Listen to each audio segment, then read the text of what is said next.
Coming up this Sunday night, it's the Against All Odds pay-per-view. Anybody here in Orlando can watch it by going out to Universal Studios Soundstage 21, or you can get it on pay-per-view whether you're in Orlando or anywhere else.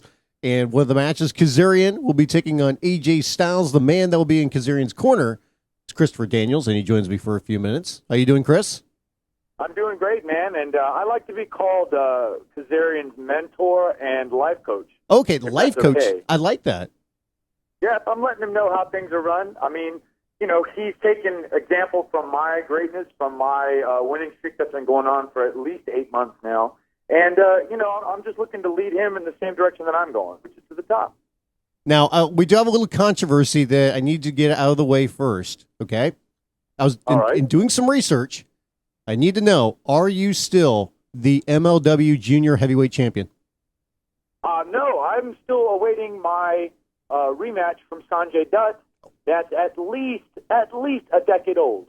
So he's the That's champ. just Sanjay. He's very busy with Ring Ka King.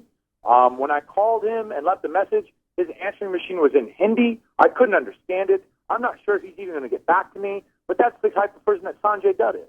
A decade, and he's held on to that belt. I mean, I thought there was like a 30-day mandatory championship match, or else you couldn't be the champion anymore.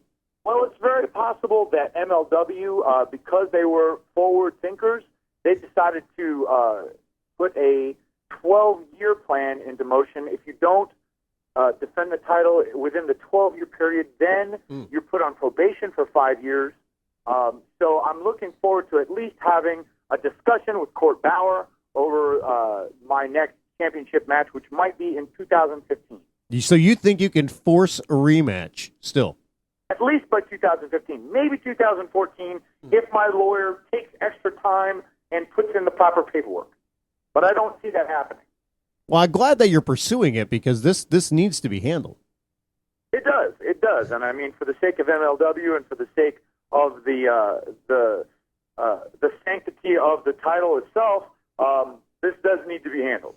Are you surprised people are still bringing up MLW? Because, I mean, this was back, a decade ago, like you said, and this is right here in my backyard, down here in Central Florida and South Florida. But no, there's still people to this day that still talk about MLW.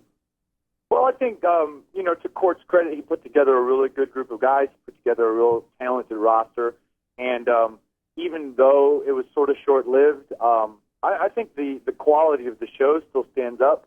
I had a lot of fun working for Court. I had the opportunity to be in the heavyweight title tournament on their first show, and the junior heavyweight title tournament that was farther down in its inception. But, like I said, a group of good guys. When wrestling fans look back, and they're always going to look back on good wrestling and the history of good wrestling, I mean, MLW sort of stands out, especially out in Florida.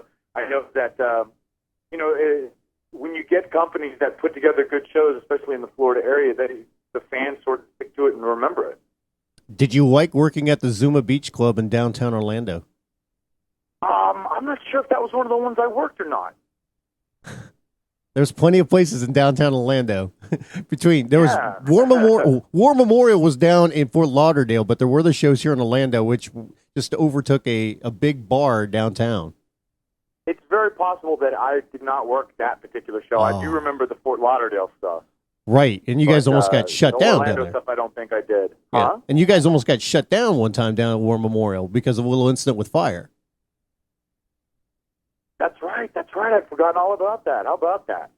Guys, See, this is why you're the historian and I just wrestle. let me give you another. Remember this stuff. I'll give you another piece of history and how I am forever entangled in your career in a very, very important part of your career. Do tell. Okay, let's go back to the NWA 53rd anniversary show in Tampa. The first time that you ever had a match with AJ Styles, a match that I was there. Everybody caught everybody's attention. Fantastic match. People were ranting and raving about it. You've been tied with AJ ever since. Yes, I have. If you remember, there was not elaborate, but the entranceway had doors that opened and closed to allow the wrestlers to come out and then go backstage. I remember. I was one of the guys that helped operate the doors. So if it wasn't for you, I wouldn't have made it to the ring that night, is your point. Quite possibly. You have a hand in history, sir. God bless you. And I'm still waiting to get paid for my work at that event. Well, I hope that check comes to you post haste. I'll be happy to call Ron Nemi and ask him what the holdup is. What do you think would have ever? I mean, AJ is so defined with your career, and that when that match happened, that was that back in 2003? I want to say. No, earlier than that. I want to say 2001. Okay, 2001. But when you look at that, can you imagine your career if that match had not happened? You had not been tied to AJ at that time, and see where everything has gone since then. I don't know, man. It's hard to say.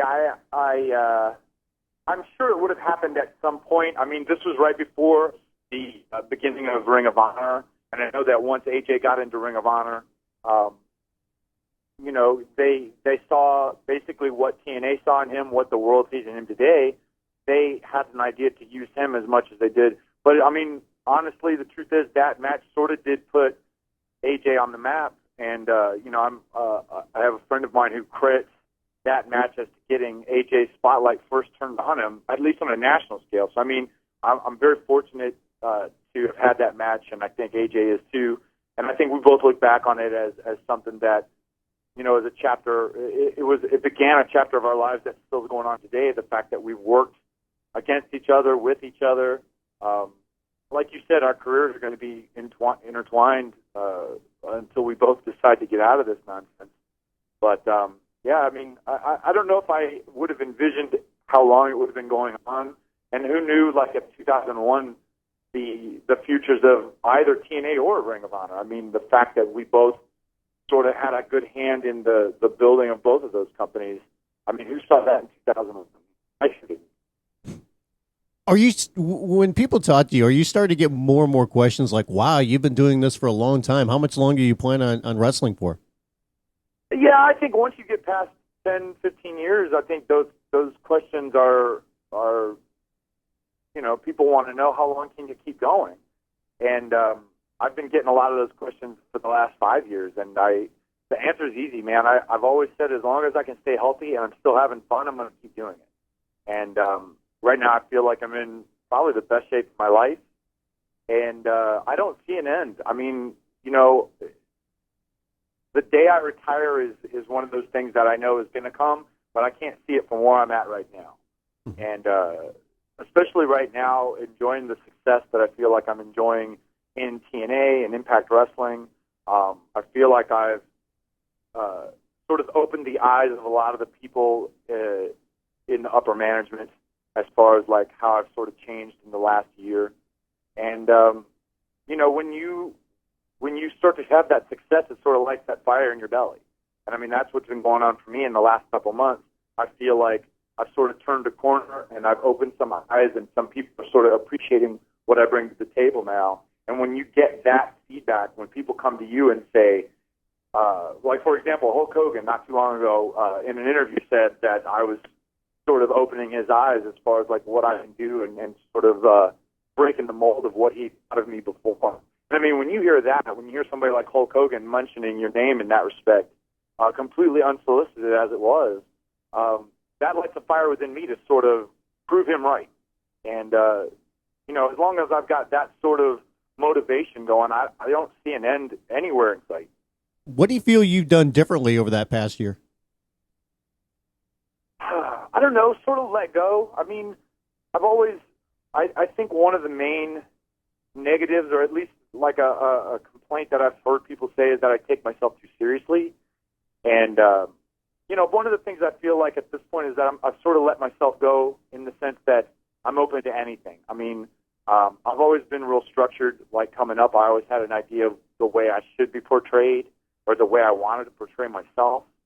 And I feel in the last couple of months, even last 2 years, I feel like I sort of let that go and sort of put my trust in the hands of the people that are steering the ship. And I mean, not just the last year with TNA, but I feel like the year before that when I was in Ring of Honor, I sort of put my hands in put my career in the hands of the guys that were steering the ship and just sort of trusted them to sort of lead me to where they wanted me to go.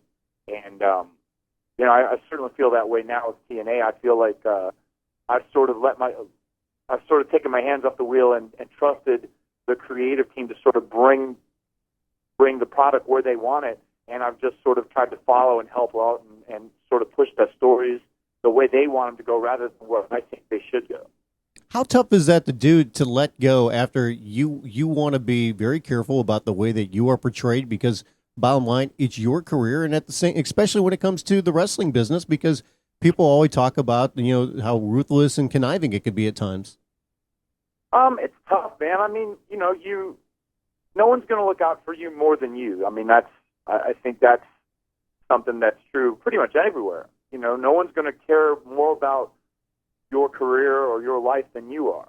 And so, but I mean, when you realize that there's a bigger picture, when you realize that there's a grand scope to all these things, you sort of have to realize that I sort of realized that the only thing I can really control is the quality of my wrestling once I step through the ropes. And once I sort of let go of everything else and concentrated on that, I felt like it was a lot easier for me to sort of enjoy what I was doing. And so, I've been real careful to sort of do that and not, dwell or focus on the things that I don't have control over. Now, like you said, you've been doing this for a long time. You've worked with, countless numbers of people. You've been all over the place. And, what is it that you keep finding that is fun about the business to where it keeps you interested and wants you to keep going in it? I think it's the people I work with. I mean, going out and doing the live events, going out and doing the pay-per-views, it's as fun as the people that you're working with make it. And I feel like I try to, no matter who I'm wrestling with, I try to go out there and have a good time in the ring and sort of project that to the people that are watching. I hope that they're having a good time watching me do what I love.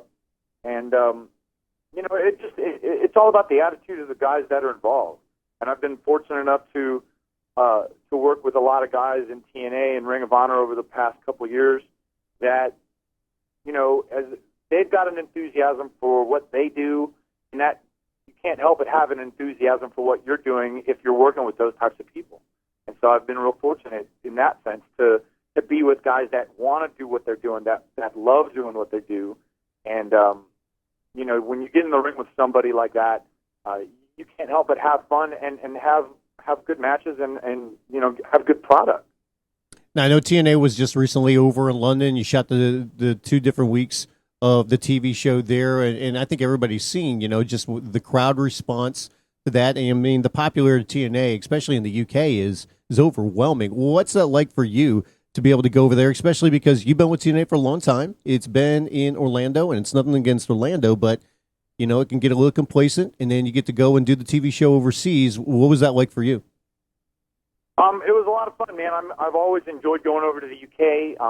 They've got some of the most passionate fans, and I mean, everybody from TNA has sort of said that over the past couple of weeks about their experience in the UK. But I mean, I've been going back and forth to, England for a long time now, and I've always known that the wrestling fans over there are very appreciative of hard work and the good product. And, for all of us to go over there for that TV taping, I think it opened a lot of eyes as to how popular we really are over there.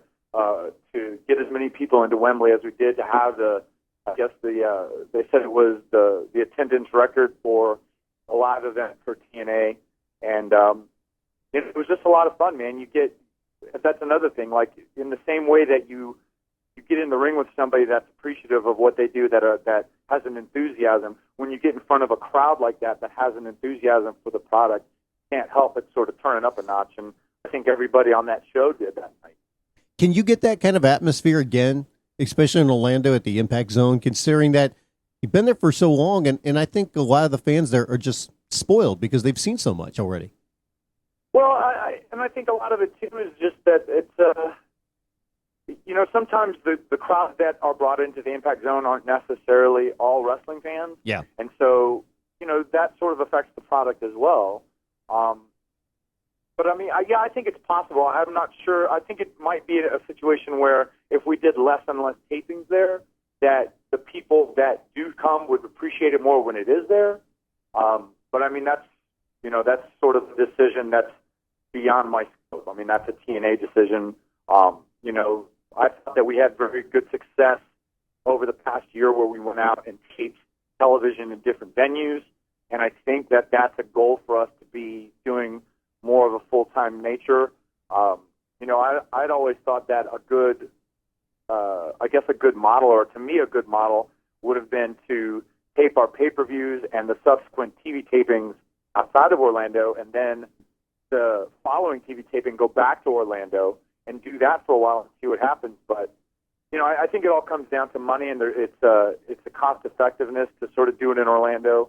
But I hope at some point that we get a chance to tape more and more stuff outside of Orlando. And like you said, nothing against Orlando. I mean, that's been a good crowd and a good building for us for such a long time. But I think the more that we tape outside of Orlando, the more people that get a chance to see those enthusiastic crowds, it's infectious. I think that any fan that wants to go into the Impact Zone should have to go through a screening process done by you to see how big of a fan they are and see if they really are a wrestling fan. Yeah, we could get guys at the door to ask a couple of questions and just see how excited and thrilled they are to see the actual product. Yeah. That might take a little while though. So it might, but I mean, there's some people that are regulars. You're like, come on in. I've seen you here before. Right, so, right. And going back to the thing where you talked about, the control of your career. The other thing that's always been pointed out to me that I've always noticed about you is that especially when we see this when you're on TV, but also behind the scenes, and even when you're out in public, you seem to carry yourself in just a certain way, very professional way, kind of. You dress up a little bit. Usually, you have a sports coat on or something like that. I'm not saying you're wearing shirt and tie, but where do you get that mentality from to do that? Well, I think it was sort of ingrained in me when I was growing up watching, guys like Ric Flair. I mean, Rick has always been one who has dressed the part as far as like being a professional athlete. And you look at the dress codes of like the NBA or the NFL or even WWE, when their athletes travel, they have to dress a certain way. And I've always sort of come up with that, you want to set yourself apart from, just the average person. And so I've always tried to at least, dress a little bit up, maybe not exactly like you said, suit and tie, but, when I go out, I feel like I represent Impact Wrestling and professional wrestling, and I don't want that perception to be, a negative perception. I want people to know that, as a professional athlete, as an entertainer, I take pride in what I do, and I take pride in my appearance. Do you feel weird when you go on public not wearing mascara anymore? No, that was a phase, and I thought it went well for a while, but I go through different phases, and I'm out of that now. I think it saves me so much money too. I'll bet. We need to institute a little bit of, and I'm not trying to pick on any one person, but I do think that maybe we need a code for guys. TNA afterwards. A lot of people like to go out in the area down here in Orlando. Maybe little. Make sure you're wearing the right kind of clothing out there, so everybody is protecting the brand like you. We need to go through this a little bit. Well, I'm not one to point fingers or anything like that. So that's sort of that's another decision that has to be made higher up than me. I'm just saying, man. I have no problem wearing a sport coat out. So that's what I'm saying. I'm just not trying. Everybody does, though. I think one thing I will say about TNA is that they've sort of let everybody be themselves. Yeah. I don't think it reflects negatively on us yet. So, who knows? In the future, they may decide that that's important enough to make a mandate where people are dressed up when they go out. But, so far it doesn't bother me. I'm thinking you and me, we're making things happen here. We're making sure the right kind of people get into the Impact Zone. The talents wearing the right kind of clothes and they go out in the public. We can make this happen. Sweeping changes are being made right here. Okay, let's get to the important stuff that I know you want to talk about. What comic book movie are you looking forward to the most this summer? Oh, definitely the Avengers. Yeah. I just saw the newest trailer at on the Super Bowl. Yeah. And I just think they've got a lot of stuff going for it right now. There's a lot of momentum from the Thor and the Captain America movie, and I know there's a lot of plans following this movie. So it's just going to be interesting to see how well this does. But I'm sure it's going to do well. If you could play one of the comic book heroes in that movie, which one would you like to do? In that movie, Yeah. I think I would have liked to have gone for Hawkeye. It's interesting. I thought it was an interesting choice for Jeremy Renner to be picked. Yeah. But and the funny thing is, so far, they started to draw Hawkeye looking more like Jeremy Renner. So, I think that's an interesting choice for the artist in Marvel to sort of make him look more like that character. But yeah, man, I think that's a good supporting. It's a strong part, but it's a good supporting part, and that's sort of the type of character I would play is the strong supporter. Are you still interested in seeing SpiderMan since they're rebooting it again? I wasn't. I just did see the trailer, and that sort of piqued my interest a little bit. But I wasn't so much worried. I didn't care so much about the fact that it was a reboot or the fact that it was so soon after all of the stuff that Sam Raimi did.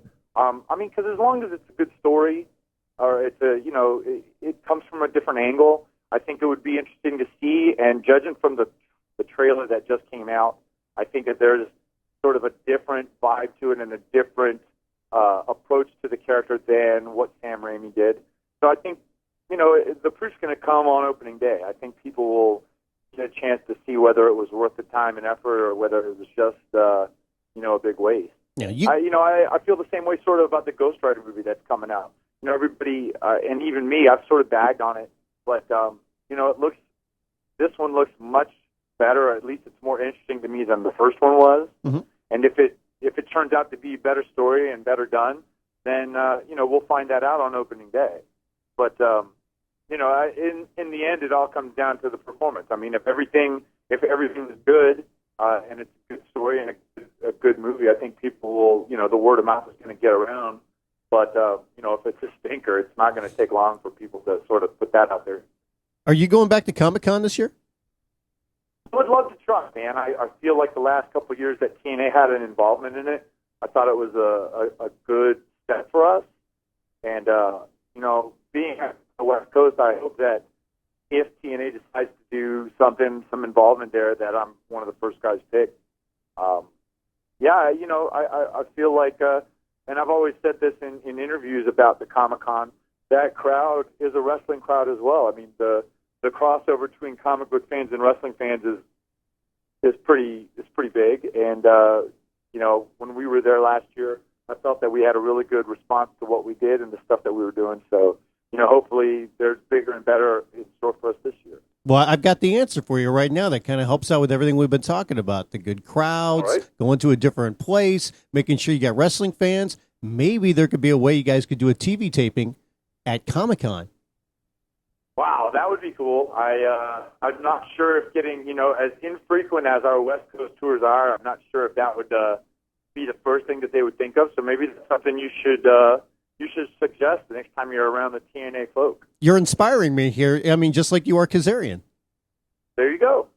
And that's my job is to inspire. I'm a model to young children everywhere and an inspiration to millions. So just part of the day's work. Is it going to feel weird for you on Sunday at the pay-per-view to know you're going to be a part of the show, but you're not going to be in a match? No, it's I'm fine with that. I have no problem being the master strategist that I am. And knowing that I'm helping a young wrestler like Frankie Kazarian, it warms my heart to know that I'm leading the youth of America to bigger and better things. Is he really that young of a wrestler? Come on. He's a lot younger than me, so let's just keep it at that. But you're not old. No, I'm not. I'm timeless. There you go. I mean, and you know I what? am. People will bring up like, oh, you've been doing this for so long. I'm like, you know what? If you go back a little ways, this was when guys hit their prime. That's where you're at right now. Yeah, that's true. Like I said, I feel like I'm in the best shape of my life right now, and I feel like I'm wrestling like I'm in the best shape of my life. So, how have you been able to do that when it comes to staying in the kind of shape that you are? Because, quite honestly, you look the same now as you did 10 years ago. I don't know. I sort of, as a professional wrestler, we all sort of make fitness part of our job. And I mean, if we're not out wrestling, at least for me, I feel like part of my job is to go hit the gym every day, or as much as I can. The last couple of years, I've sort of picked up on some of the newest trends in terms of fitness, and I'm always trying different things and looking for different ways to approach my own physical fitness.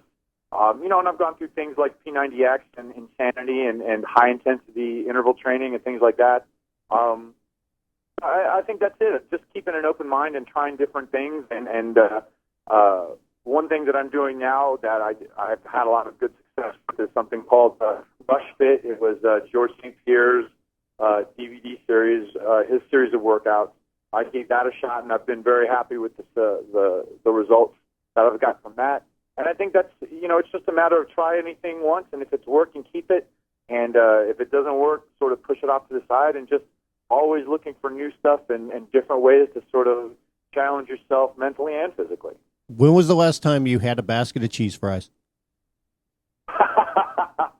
Oh, man, that might have been when I was in college. So, 90s, the early 90s. Because you eat clean, too. So long. You eat pretty clean, too. I try to, man. I try to. That's if there's anything that is my downfall, I would have to say my diet. I'm not as strict on it as I should be. But, I'm always trying to get better. And, when I have the goals in front of me to try to lean out, it's easy to sort of push away that extra helping of whatever. Yeah. When you have to go out and look good. What is your biggest guilty pleasure? Man, guilty pleasure. Probably some sort of potato chips. I'm a big chips eater, Yeah. especially late at night. And now that I have kids, there's always some snacks that is for them, and I'll end up eating. So, and anyone who has young kids or kids going to school that need lunch-style foods understand what I'm going through. There's always packs of potato chips around the house somewhere that need to be eaten. So, last thing, because you're talking about your kids, have you had the conversation or have you gotten any inkling that they would like to follow in Daddy's footsteps? Oh, wow, yeah. Especially my son. He's talked about it, but he's only 6. Okay. So he's got a ways yet to even consider it or, seriously consider it. So I've always said that if they decide that's what they want to do, I wouldn't discourage them. I mean, I would try to inform them of all the things that I went through and, the negatives as well as the positives.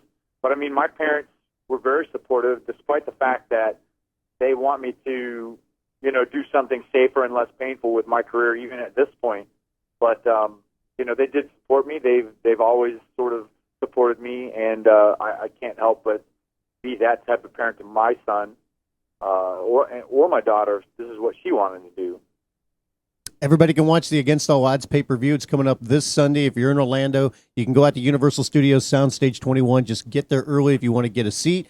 Anybody can watch on pay-per-view. Kazarian takes on AJ Styles, and Kazarian will have his mentor, his life coach, Christopher Daniels, in his corner, leading him on. And I'll be well-dressed. And I promise to be well-dressed. And you'll be very well-dressed. Thanks again, man. I always appreciate the time. Thanks, Brian. Take care, man. I appreciate it.